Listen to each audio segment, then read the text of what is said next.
Hello বন্ধুরা, আজকে আমরা আপনাদের সামনে যে টেন্স নিয়ে আলোচনা করব সেটা হলো প্রেজেন্ট কন্টিনিউয়াস টেন্স।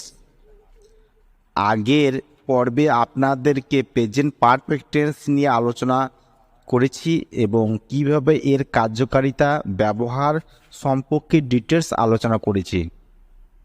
তবে আসা যাক প্রেজেন্ট কন্টিনিউয়াস টেন্স নিয়ে। সাধারণভাবে বর্তমানকালে কোনো কাজ হচ্ছে বা চলছে বোঝাতে প্রেজেন্ট কন্টিনিউয়াস টেন্স ব্যবহার করা হয়। যেমন আমি ইংরেজি পড়ছি, আই অ্যাম রিডিং ইংলিশ। স্বাভাবিকভাবে এখানে ভার্বের শেষে আইএনজি যোগ হয়। যেমন আই অ্যাম রিডিং, রিড মানে পড়া, তার সঙ্গে আইএনজি যোগ হয়েছে রিডিং। অনুরূপভাবে তারা খেলা করছে, দে আর প্লে ইং। যেমন প্লে মানে খেলা, এখানে প্লের সঙ্গে আইএনজি যোগ হয়েছে।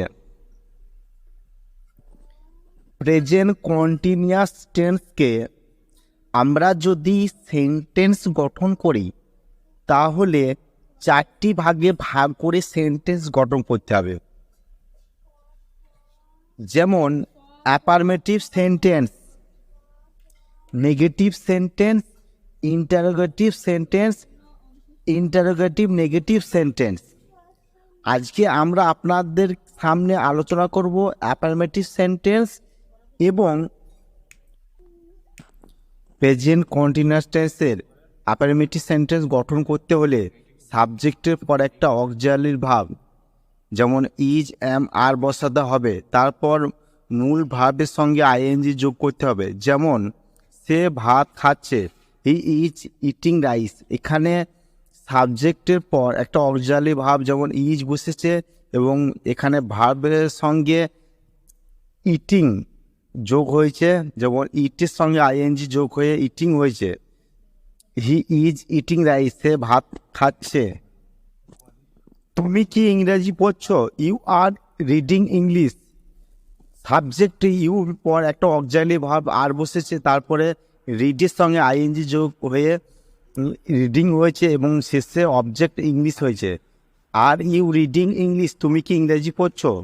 তারা স্কুলে যাচ্ছে, দে আর গোয়িং টু স্কুল।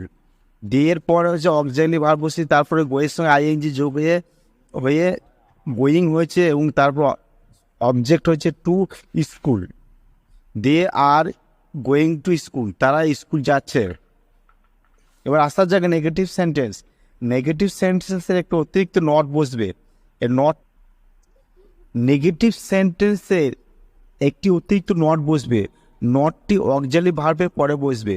যেমন সে এখন খেলছে না, হি ইজ নট প্লেইং নাও। এখানে সেটা হচ্ছে সাবজেক্ট হি, তারপর একটা অক্সিলারি ভার্ব ইজ, তারপর একটি নট বসেছে এবং পেলের সঙ্গে আইএনজি যোগ হয়ে পেলিং হয়েছে। অবজেক্ট হচ্ছে নাও। আমি একটি চিঠি লিখছি না, I am not writing a letter. এখানে আইটা হচ্ছে সাবজেক্ট, তারপরে অক্সিলারি ভার্ব হচ্ছে অ্যাম এবং নেগেটিভ কোড হচ্ছে নট। তারপর রিটিং, তারপর অবজেক্ট হচ্ছে letter. I am not writing a letter, আমি একটি চিঠি লিখছি না। তুমি বাড়ি যাচ্ছ না, you are not going home. এখানে সাবজেক্টের পর আর বসেছে অক্সিলারি ভার্ব এবং একটি নেগেটিভ কোড বসেছে নট।